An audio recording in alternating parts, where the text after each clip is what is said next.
Good morning. Welcome to Talk of the Town with Supervisor Dick Thurston here on a beautiful, fall morning. This is Thursday, October 22nd, I believe. So welcome to the town of Wappinger. I want to start off on actually a very sad note and to talk about several of our residents who have recently passed away over the last several weeks. So we have three people I'd like to talk about this morning before I get into a couple other topics. The first is Hugh J. Maurer. Hugh J. Passed away several weeks ago at the age of 91 years old. He lives in Wappinger in Swartwattville section of our town, one of our 7 hamlets. And Hugh J. proudly served our nation with the U.S. Seabees reserves from 1952 through 1957, and originally started his career here in actually Fishkill, I believe, along Route 52 and Route 9, and he had a gas station, Gulf station out there at the time, and he and his brothers worked as well as provided employment to a lot of young people in Beacon, Fishkill, Wappinger during the time that he held that. He was also a general contractor with Sonny Van Voris, and did a number of other things within the town, including, as I learned at the time before mail service was as regular as it is today, he used to pick up mail from the ferry in Beacon and delivered it to Beacon, Glenham, Fishkill, Hopewell Junction, Stormville, and several other locations. Quite interesting part of his background. The final years that he had here in the town, he served as a general contractor working from his lovely home within the town. But most importantly, he was very community-minded. He served the town in our particular area quite religiously. He was a member of the Rotary Club of Fishkill, International Gourmetiers of Fishkill. I know the Wappinger Masons, which he participated in regularly, and a number of other organizations. But most importantly, he was also chairman of our recreation group, when it was before known as Recreation Commission, served many years in that capacity. Always loved the town, always loved our recreation activities.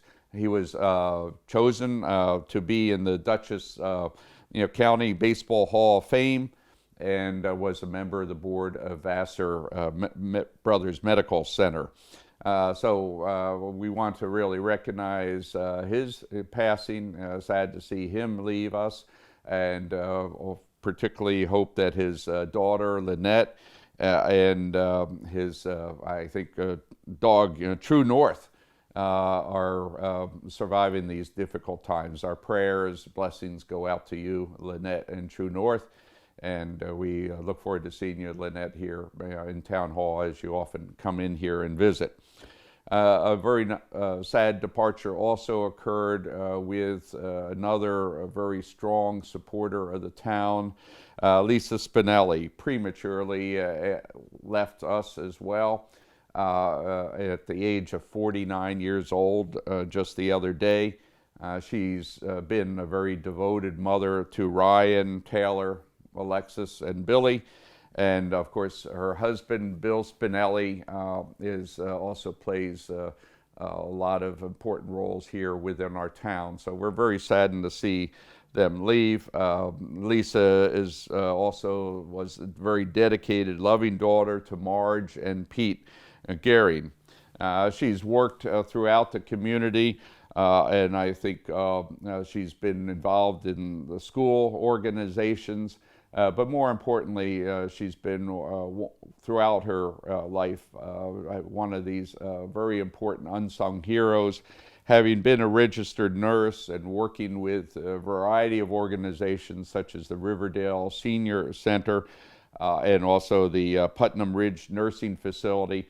She was out there also on the front lines and serving too our men in blue with the Sheriff's Department and a former registered nurse at Westchester Putnam.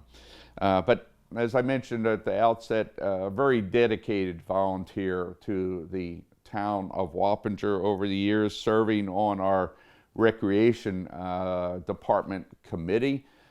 She was a major contributor to that. You would have seen her at a number of our events throughout the years, so we're going to miss her dearly in that capacity. Also, she served in our Houstonville Fire Department, with respect to being a deputy secretary and treasurer, and in addition, she's constantly been supportive in other activities of the town. So we miss you dearly, Lisa. Today, I believe this afternoon, is her viewing over at Straub in the village.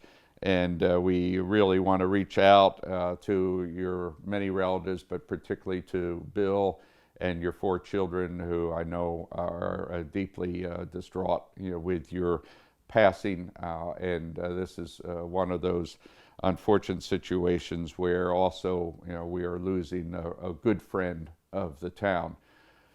And also another good friend of the town just passed away on the morning of October 20th, and that was Vincent Vinny Bettina.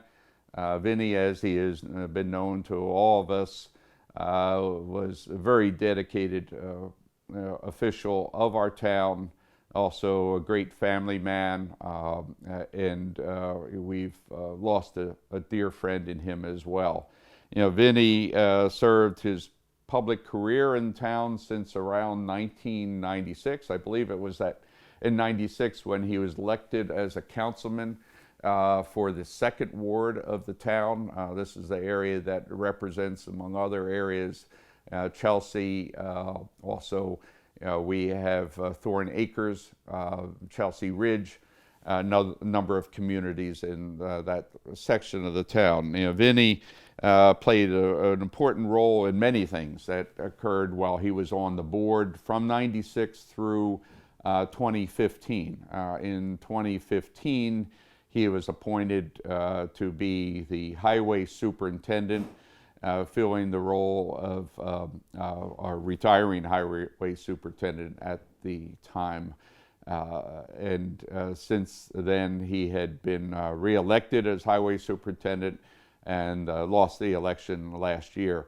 Among other things, he's been very active with the NAACP. I just received a lovely call from Eloise Maxey yesterday, a very sad call from her, wishing her deepest condolences to the family and to our town.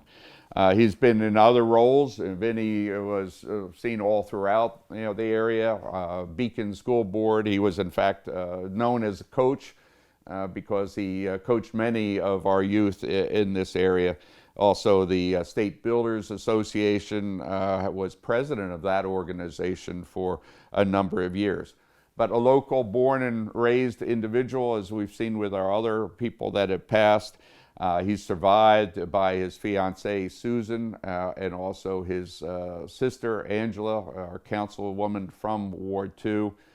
You've noticed that, I'm sure that Councilman Bettina has not been in attendance at a number of recent board meetings. Now, we can say that was because she was treating, at the side of her brother, trying to save his life as he was fighting cancer down at Sloan Kettering. Treatments were on the week, on Monday nights, as well as when he was there as a full-time patient. So, we truly understand Angela's grief and sorrow and her inability to attend the public meetings. But we reach out to her and to Susan and the family, as we reach out to all of the families and friends, relatives of Hugh J., of Lisa, and Vinny. May you all rest in peace. You'll be very sorely missed, but never forgotten. So I'll also be writing in Southern Dutchess News about this, and be repeating for many that don't see this broadcast at our board meeting on next Monday night, and we'll be doing some other things in memory of them. And don't forget, also recently we lost Helen Fumarillo, another very devoted, dedicated person in our town. I want to mention that our craft show that we held last weekend was a great success, such that we're planning to do another one in the spring. Stay tuned for details. Also, the car show, which was to raise funds for suicide prevention. And this is James's Warriors, is the organization that sponsored it. It was a big success. We did have very strong participation, observance of the 3 W's I'll talk about, washing hands, wearing masks, and watching social distance. And it's my understanding that the car show raised around $10,000 for James's Warriors.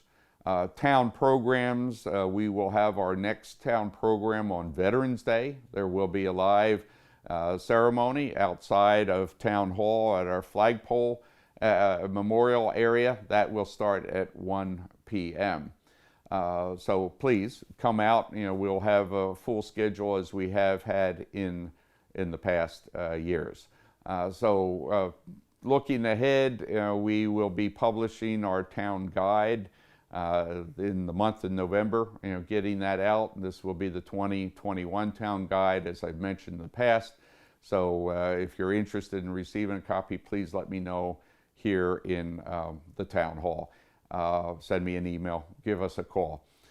Turning to COVID, I want to give you a brief update that within Dutchess County, we continue to be doing much better than we have seen in other parts of the state, and most certainly other parts of the country.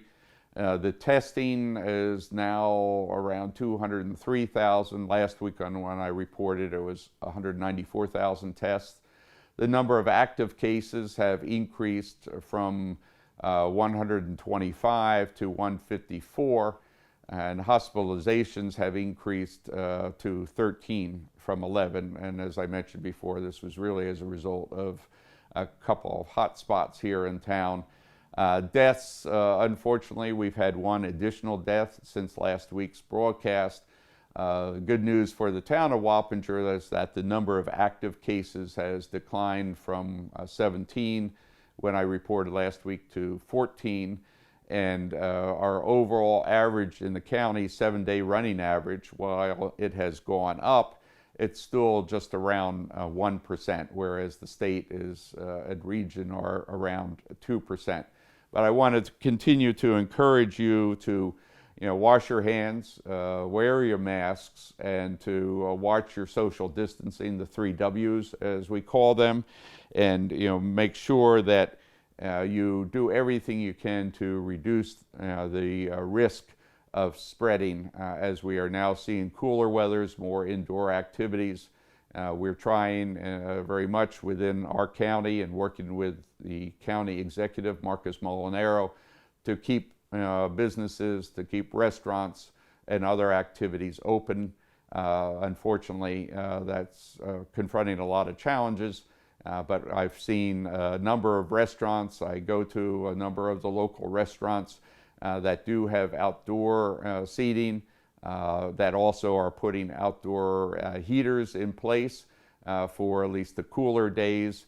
Our town has a very forward-thinking code section that we amended, the board amended a couple months ago at my recommendation, that provides for more flexibility by our building department on permits. So please do your best to keep the spread down to reduce the risk of catching COVID.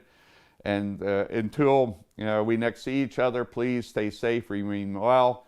Town Hall continues to remain open, so please come out and visit with us and continue to attend business as near as normal as possible. Thank you very much and have a good day. And please remember our 3 residents in your prayers in the days ahead. Thank you and good day.